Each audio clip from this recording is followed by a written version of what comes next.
Have you been struggling with beating Balthazar? Well, I've got a trick that can take him down in only one turn.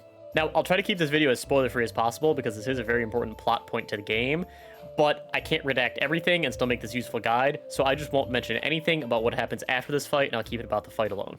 Balthazar can be a real tough nut to crack. He's a powerful mage that has pretty high health for his level, and he's got an item called the Circle of Bones that allows him to reanimate all the piles of bones that are sitting around the arena here into very tough skeletons. So, if you're looking to beat him in only one turn here, what you're going to have to do is you're going to have to set up the fight before you even start talking to him.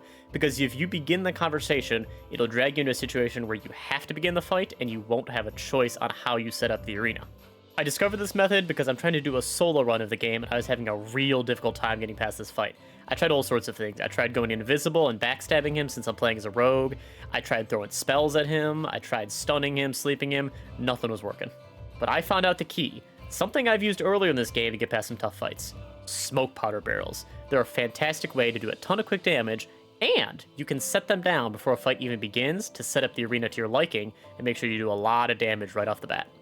Now, this arena can be very tough to set up since if you get anywhere close to Balthazar, it'll start the conversation, which leads to the fight, and you won't be able to modify the arena at all. So what you're going to have to do here is, before you jump down, make sure you jump down to this tiny little pedestal of land here, and that won't activate the fight. What you're going to want to do from here is to drop down a smoke powder barrel. Now, if you don't have one handy, because why would you pick them up if you're not planning on using them, there's actually one in the basement of the Last Light Inn. If you go down to the basement and go to this area where it looks like it wants to use the smoke powder barrel to open up a secret wall here, you can pick that up and use it in the fight here. So, once you drop in your smoke powder barrel, it's going to drop it right in front of you here. And what you're going to want to do after you've dropped it is switch into turn-based mode.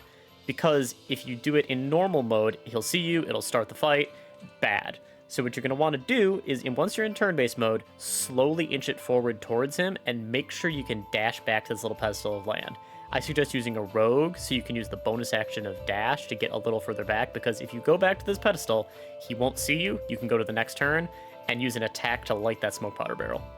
Now, I should mention, you're going to want to get the explosive barrel as close to Balthazar as possible to do the most damage, but unfortunately this puts the Night Song in range of the explosion. Now, this damage will not kill her, and I don't want to spoil anything what happens in the conversation after. All I'll say is that the story will progress on just fine if you're trying to save her. Now, you'll need to use some sort of fire attack to light up this smoke powder barrel, but there's one item that I suggest, and you probably already have in your inventory from earlier in the Gauntlet of Shar. Yurga the Demon drops a Hellfire hand crossbow that he's using, and that has a spell in it, which you can use is the Scorching Ray shot at level 3. So this gives you 4 bolts of fire you can shoot. Now you can shoot 3 right at Balthazar here, and the last one at the explosive barrel to light it up. This will do some good damage to Balthazar, and then light up the explosive barrel as well. And to give you just that little bit of extra bonus, make sure you're crouching on this little pedestal of land here, because that'll give you a little bit better chance to hit Balthazar with these Scorching Rays. After this, Balthazar should be left with very little health, and you can finish him off however you please.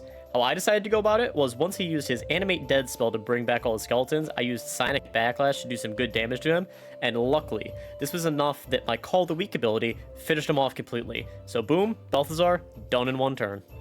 So hopefully you found this video helpful, and you can use these strats to take out Balthazar before he even has a chance to act.